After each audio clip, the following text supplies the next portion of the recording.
Hello नमस्कार दोस्तों, उम्मीद करता हूँ सब अच्छे होंगे और अपनी पढ़ाई को और बेहतर बना रहे होंगे दोस्तों। तो आपके पढ़ाई को बेहतर बनाने के लिए दोस्तों एक बार और हम एक महत्वपूर्ण ट्रिक के साथ आ गए हैं। राष्ट्रपति के संबंधित जितने भी आर्टिकल हैं दोस्तों, इस जो एग्जाम में पूछे जाते हैं सबका ट्रिक हम यहाँ देखेंगे। आपको बिल्कुल इसको रटने की जरूरत नहीं होगी, आप आराम से इस ट्रिक के माध्यम से आप उसको समझ सकते हैं। ठीक है, तो ट्रिक क्या है इसको समझिए। 3-4 बार बोलेंगे आप आराम से याद हो जाएगा। पकानी कोका द्वियोदशम, पकानी कोका द्वियोदशम, पकानी कोका दुओदशम, ये ट्रिक है, इसको आप याद रखेंगे। पकानी कोका दुओदशम, अब 5-6 बार ऐसे बोलिएगा, आपको याद हो जाएगा। पकानी कोका दुओदशम, पकानी कोका द्वियोदशम, ये आपका ट्रिक है, इसको आप याद रखेंगे। देखिए अब इस ट्रिक को आप कैसे लगाएंगे, अब ध्यान से समझिएगा। ट्रिक अच्छा है और आराम से समझिएगा, कोई दिक्कत नहीं। जो आर्टिकल है दोस्तों, इसमें कितने आर्टिकल आ जाते हैं तो इसको याद रखिएगा। आर्टिकल जो इस आपका हो जाएगा, ये आ जाएगा आर्टिकल 52 से लेकर के आर्टिकल जो आपके हो जाएंगे 61, 52 से लेकर के 61 इसके अंदर आ जाएंगे। ठीक है, यानी 52 से लेकर 61 आर्टिकल में क्या क्या चीज़ें हैं राष्ट्रपति से संबंधित, वो सारी चीज़ आपको इससे फार्मूले में, इस ट्रिक में ही है। पकानी कोका द्वियोदशम, पकानी कोका द्वियोदशम। ठीक है, आप जब इसको 10-15 बार बोलेंगे आराम से याद हो जाएगा, कोई दिक्कत नहीं है। अब यहाँ से ध्यान से समझिएगा, यहाँ पर पकानी में जो आ रहा है प से क्या हो गया भाई, प से हो गया आपका राष्ट्रपति का पद। सबसे पहले आर्टिकल देख लेते हैं भाई। तो आर्टिकल क्या हो जाएगा इसका, आर्टिकल हो गया 52, आर्टिकल 52 हो गया। और इसमें क्या बात करना है, क्या बात करता है, ये कहता है कि जो राष्ट्रपति हैं भाई। अच्छा, सबसे पहले राष्ट्रपति का पद कहाँ से ला गया था, तो इसको याद रखिएगा। क्वेश्चन बनता है कि राष्ट्रपति का पद कहाँ से आ गया था, इसको लाया गया था ब्रिटेन से। कहाँ से, ब्रिटेन से लाया गया था राष्ट्रपति का पद। ठीक है, इसमें कहा क्या जाता, इसमें है क्या कि इसमें चर्चा किया गया कि राष्ट्रपति के पद के बारे में चर्चा की कि हाँ भारत का क्या होगा, एक राष्ट्रपति होगा। ठीक है, तो यह सिंपल सी पूछता है कि भारत के राष्ट्रपति पद की चर्चा किस आर्टिकल में है, तो आप याद रखेंगे आर्टिकल 52 में। ठीक है, तो इसको आप याद रखेंगे। यहाँ पर अगला देखें, क से क्या हो जाएगा भाई, क से अगर आप देखें का, तो का से अब राष्ट्रपति है भाई, तो राष्ट्रपति करेगा क्या, तो राष्ट्रपति के कार्यकाल के बारे में कि हाँ जो राष्ट्रपति है इसका कार्यकाल कितना होना चाहिए। ठीक है, तो ये इसके बारे में है। या सॉरी, कार्यकाल नहीं यहाँ है, यहाँ पर जो चर्चा किया गया है आपका, कि ये कहा गया है कि जो राष्ट्रपति होगा, ठीक है, उसके पास कुछ कार्यपालिका की शक्तियाँ होंगी। देखिए ऐसे बात तो सही है, राष्ट्रपति के पास कार्यपालिका की जो औपचारिक शक्तियां हैं वो किसके पास है, राष्ट्रपति के पास है। जो संवैधानिक शक्तियां हैं जो राष्ट्रपति के पास है, लेकिन वास्तविक शक्तियां किसके पास होती है भाई, वास्तविक शक्तियां जो होती है वो प्रधानमंत्री के पास होती है। तो यहाँ पर राष्ट्रपति की शक्तियों के बारे में चर्चा किया गया है। जैसे राष्ट्रपति की क्या क्या शक्तियाँ हो सकते हैं, तो इसके बारे में चर्चा किया गया है आर्टिकल 53 में। आर्टिकल 53 में ये राष्ट्रपति की शक्तियों को बताता है। ठीक है, याद रखिएगा। यहाँ पर इसको हम आपको बता देते हैं भाई। आर्टिकल ये 52 था, ओ गॉड, चले ठीक, ये आपका आर्टिकल क्या था भाई, 52।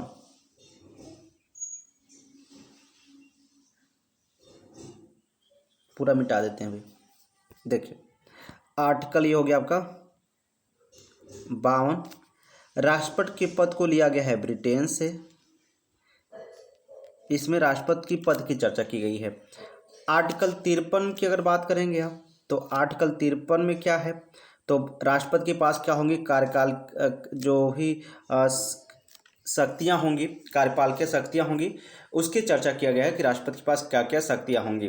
ठीक है, तो हमने एक बार बताया कि जो इनकी जो कार्यपालिका की शक्तियाँ हैं, इसमें तो आपका पद हो गया, इसमें कार्यपालिका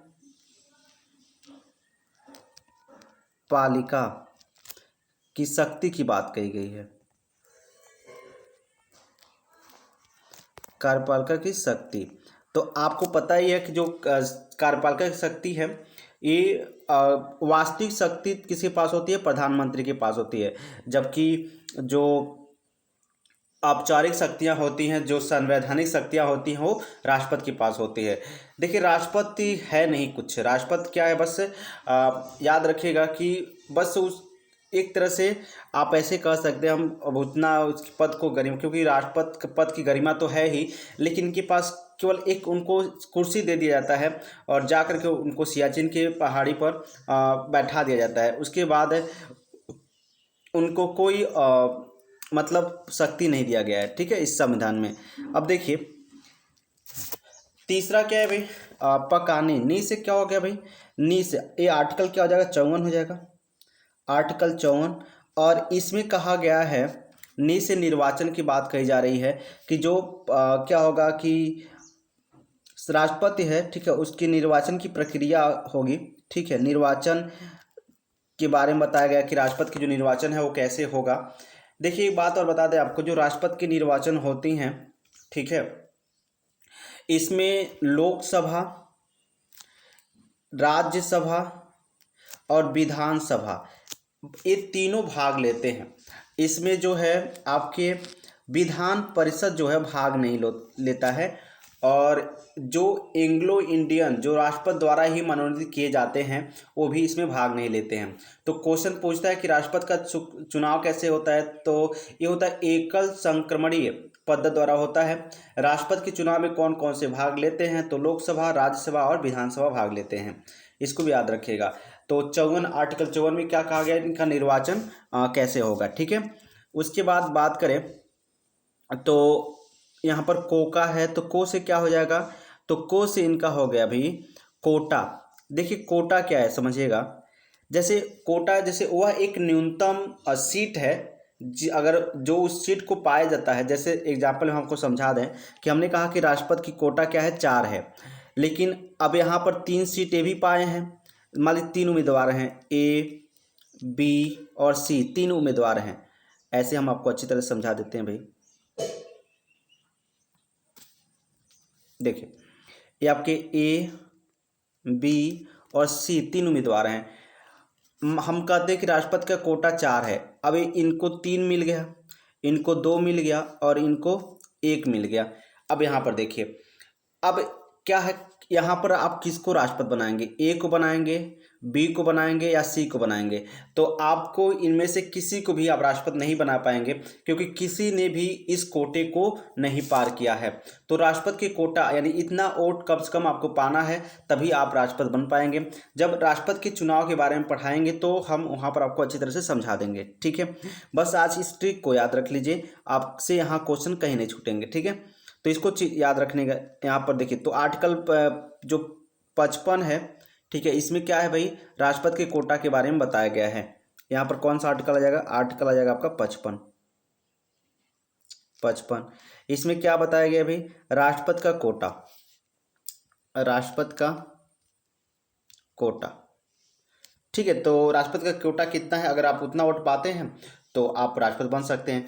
अब देखिए पकानी कोका, का मतलब क्या हो गया भाई, यहाँ देखिए एक का ऊपर था तो वहाँ पर कार्यपालिका हो गया, और एक का नीचे है, तो यहाँ पर आर्टिकल अगर 56 की अब बात करेंगे तो आर्टिकल 56 में इनकी कार्यकाल के बारे में बताया गया है कि राष्ट्रपति का जो कार्यकाल है वो कितना होगा, राष्ट्रपति की जो कार्यकाल है भाई वो कितना होगा, इसके बारे में बात कहा गया है। तो आप समझिएगा, राष्ट्रपति यानी आर्टिकल 56 में क्या कहा गया है, राष्ट्रपति के कार्यकाल के बारे में बताया गया है। और आपको पता है कि जो राष्ट्रपति का कार्यकाल कितना होता है, 5 वर्ष का होता है, यानी 5 वर्ष के लिए राष्ट्रपति चुने जाते हैं, 5 वर्ष के बारे में, ठीक है। अब देखिए यहाँ पर, अब पकानी कोका हो गया, अब क्या बचा आपका दुयोदशम, दुयो। अब द का मतलब क्या है भाई, द का मतलब सबसे पहले आर्टिकल कितना हो जाएगा, 57 हो जाएगा, और इसमें क्या आ जाएगा, तो इसमें आ जाएगा, इसमें कहता है कि इसका राष्ट्रपति अगर मान लीजिए कभी बाई चांस क्या हुआ, कार्यकाल पूरा होने से पहले ही कोई राष्ट्रपति इस्तीफा देता है या किसी कारणवश या उसकी मृत्यु हो जाती है, तो उसका जो दोबारा चुनाव है इसके बारे में बताया गया है आर्टिकल 57 में कि उसका दोबारा चुनाव किस तरह से होगा, ठीक है। तो ये चीज़ आपको याद रखने होंगे, आर्टिकल 57 में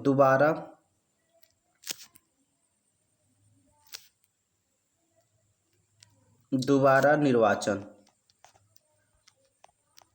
निर्वाचन ये आर्टिकल 57 में बताया गया है, ठीक है। उसके बाद आ जाता है आपका आर्टिकल 58, आर्टिकल 58।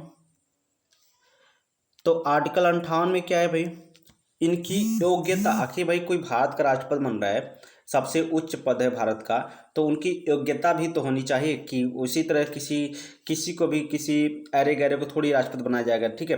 तो उनकी योग्यता भी होनी चाहिए। तो इस योग्यता का चर्चा किस में किया गया है, आर्टिकल आर्टिकल 58 में किया गया है, योग्यता के बारे में बताया गया है, ठीक है। तो क्या हो गया, पकानी कोका दियो, यहाँ तक हो गया। अब द से बात आती है, तो द से क्या हो जाएगा, ये आर्टिकल 59 हो जाएगा। और आर्टिकल 59 में आप देखेंगे तो क्या कहा गया है, तो द से क्या हो जाएगा, आप देखिए यहाँ पर द से तो हमने कहा दिया ना भी, योग्यता हो गया, हाँ द से आपका हो जाएगा, आप इस तरह से कह सकते हैं, दशा इसको बोल सकते हैं, शर्त, द से दशा या शर्त, क्या क्या दशाएं होनी चाहिए, क्या क्या शर्त होने चाहिए। अब भाई राष्ट्रपति हैं, अब किसी पागल को थोड़ी यहाँ पर राष्ट्रपति, कोई पियक्कड़ है, मतलब कोई किस तरह का है, कोई दिवालिया है, सबको थोड़ी राष्ट्रपति बनाएंगे। तो उसकी क्या क्या शर्तें, देखिए योग्यता और शर्तों में क्या है, अंतर है। शर्त हो सकता है कि कोई व्यक्ति योग्य हो लेकिन वो इस शर्त को फॉलो ना करे, जैसे कोई व्यक्ति अधिक पढ़ा लिखा हो, 35 साल का उम्र भी हो उसका, मतलब सब कुछ उसकी राष्ट्रपति बनने की योग्यता है, लेकिन उसके कुछ अवगुण, मतलब अवगुण भी हो सकते हैं, जैसे वह पागल हो सकता है, वह दिवालिया हो सकता है। तो इस तरह से इसके शर्त के बारे में चर्चा किया गया है आर्टिकल 59 में, तो इसको आप याद रखेंगे। आर्टिकल 59 में राष्ट्रपति की शर्त यानी दशा, इसको याद रख सकते हैं। 100 से क्या कहेंगे आप, शपथ। देखिए जब राष्ट्रपति का चुनाव होता है तो उनको शपथ भी दिलाया जाता है, तो शपथ की चर्चा किस में की गई है, आर्टिकल 60 में की गई है। आर्टिकल 60 में अच्छा एक बात और देखिए, शपथ की बात की जा रही है इसमें, शपथ शपथ। तो आर्टिकल 60 में क्या कहा गया है भाई, शपथ कहा गया है कि राष्ट्रपति की जो शपथ है किसको देखिए कौन दिलाते हैं, तो हाई कोर्ट के जो सुप्रीम कोर्ट के जो जज होते हैं, ठीक है, सुप्रीम कोर्ट के जज, जो उच्च न्यायालय के, सर्वोच्च न्यायालय के जज होते हैं, मतलब मुख्य न्यायाधीश आप कहें, तो वह क्या करते हैं, राष्ट्रपति को क्या करते हैं, शपथ दिलाते हैं, ठीक है। तो इसको भी आप याद रखेंगे। म से क्या हो जाएगा भाई, म से हो जाएगा महाभियोग, ये बहुत ही इंपॉर्टेंट है, महाभियोग। महाभियोग, इसमें राष्ट्रपति के महाभियोग के बारे में चर्चा किया गया है। देखिए राष्ट्रपति की जो महाभियोग है, ठीक है, इसमें क्या है, ये है क्या, देखिए जब राष्ट्रपति, कोई राष्ट्रपति है, अगर लगता है कि वह राष्ट्रपति मतलब सही से अपना काम नहीं कर रहा है, तो उसको हटाने के लिए, वैसे थोड़ी उतना बड़ा पद है, उसको उठा के थोड़ी आप फेंक देंगे, तो उसको हटाने के लिए मतलब कुछ प्रक्रियाएं हैं, ठीक है, किसी एक लोग कहने पर वो हट नहीं जाएगा, ठीक है, मतलब उसके लिए जो प्रक्रिया है उसी को क्या बोलते हैं, महाभियोग बोलते हैं। देखिए राष्ट्रपति जी को देखिए बहुत ही अच्छा पद है, बहुत ही गरिमा, उस पद की गरिमा होती है, तो उसको हटाने के लिए आराम से हाथ जोड़ करके धीरे से फुसला करके उनको हटा दिया जाता है। फुसलाया क्या जाता है, देखिए क्या होता है कि राष्ट्रपति पे महाभियोग या तो आप लोकसभा में लाएंगे या तो राज्यसभा में लाएंगे, कहीं भी ला सकते हैं, या लोकसभा में या तो राज्यसभा में। आप इसको साधारण बहुमत से ला सकते हैं, यानी ऐसे कहें कि आप 25%, अगर लोकसभा में ला रहे हैं तो लोकसभा की 25% सीट से, अगर सीट लोकसभा के 25% सदस्य जो हैं वो कह दे कि हाँ महाभियोग लगाना है, राष्ट्रपति जी अच्छे काम नहीं कर रहे हैं, तो एक 25% जो सदस्य हैं, एक चौथाई जो सदस्य हैं, ये उसको प्रस्तावित करेंगे। उसके बाद ये प्रस्ताव कहाँ जाएगा भाई, फिर अगर लोकसभा में ये प्रस्ताव आया है तो राज्यसभा में भेजाएगा, राज्यसभा में जब जाएगा तो वहाँ इनको क्या बोलते हैं, 2/3 2/3 2/3 बहुमत से इसको पारित करना होगा, तब जाकर के राष्ट्रपति क्या होंगे, अपने पद को त्याग करेंगे। तो ये होता है राष्ट्रपति का महाभियोग। देखिए महाभियोग आपसे पूछता है क्वेश्चन कि महाभियोग किसी सदन में भी लाया जा सकता है, चाहे वो लोकसभा में ला सकते हैं चाहे राज्यसभा में ला सकते हैं, लेकिन कितने प्रतिशत वोट के साथ, 1/4 सीट के साथ महाभियोग अब ला सकते हैं, यानी एक चौथाई सदस्य कहेंगे कि हाँ ये हैं, इसके योग्य नहीं है, तो अपना साइन देंगे, उस पारित करेंगे, तो उसको फिर आपको अगले सदन में भेजना होगा। अगर वह जो सदन है वह क्या करे, पूरा मतलब यानी 2/3 सदस्य वहाँ उसके जो कह देते हैं कि हाँ भाई ये बात सही है, राष्ट्रपति अपना काम सही से नहीं कर रहे हैं, तो राष्ट्रपति को हटा दिया जाएगा। तो ये हो गया आर्टिकल आपका कहाँ से कहाँ तक, 52 से 61 तक तो हो गया। और यहीं से क्वेश्चन पूछता है कि राष्ट्रपति का महाभियोग किस आर्टिकल से संबंधित है, ठीक है, उनका कार्यकाल किस आर्टिकल से संबंधित है, तो सारी चीज़ें आपको यहीं से पूछा जाएगा, ठीक है। तो उम्मीद करता हूँ ये चीज़ें आपको अच्छी तरह से समझ में आ गई होंगी, इसमें कोई आपको दिक्कत नहीं हुआ होगा। एक बार फिर से देख लेते हैं। राष्ट्रपति से ट्रिक्स जो आर्टिकल पकानी कोका द्विदशम, पकानी कोका द्विदशम, आर्टिकल 52 से कितना 61। पद कहाँ से आई है भाई, तो पद जो आया है वो आया है आपका ब्रिटेन से, ठीक है, और आर्टिकल 52 से संबंधित है। इनके कार्यपालिका आर्टिकल 53 में क्या इनकी कार्यपालिका शक्ति है। आर्टिकल 54 की बात करें तो इसमें निर्वाचन की बात कही गई है। आर्टिकल आप 55 की बात करेंगे तो इनका कोटा क्या होना चाहिए। आर्टिकल आप 56 की बात करेंगे तो इनका कार्यकाल कितने हो जाए, तो 5 वर्ष का कार्यकाल है। आर्टिकल 57 में बात कहा गया कि इनका अगर कोई इस्तीफा दे देता है, कोई मर जाता है तो उसका दोबारा निर्वाचन कैसे होगा। आर्टिकल 58 में क्या कहा जाता है, इनकी योग्यता के बारे में। और आर्टिकल 59 जो है इनके शर्तों के बारे में बताता है कि क्या क्या शर्तें होनी चाहिए। और आर्टिकल जो 60 है वो ये बताता है कि इनका शपथ कौन दिलाएगा। आर्टिकल जो 61 है यानी जो इनको हटाया कैसे जाएगा इसके बारे में बताता है। तो उम्मीद करता हूँ ये चीज़ें आपको अच्छी तरह से याद हो गई होंगी। इसको आप 10 बार 15 बार 10 मतलब 10-15 बार पढ़िए तो फिर आपको कभी ये भूलने वाला नहीं है। तो आई होप ये वीडियो आपको अच्छा लगा होगा। अगर ये वीडियो आपको अच्छा लगा तो इसको अपने दोस्तों के साथ शेयर जरूर कर दीजिए। धन्यवाद।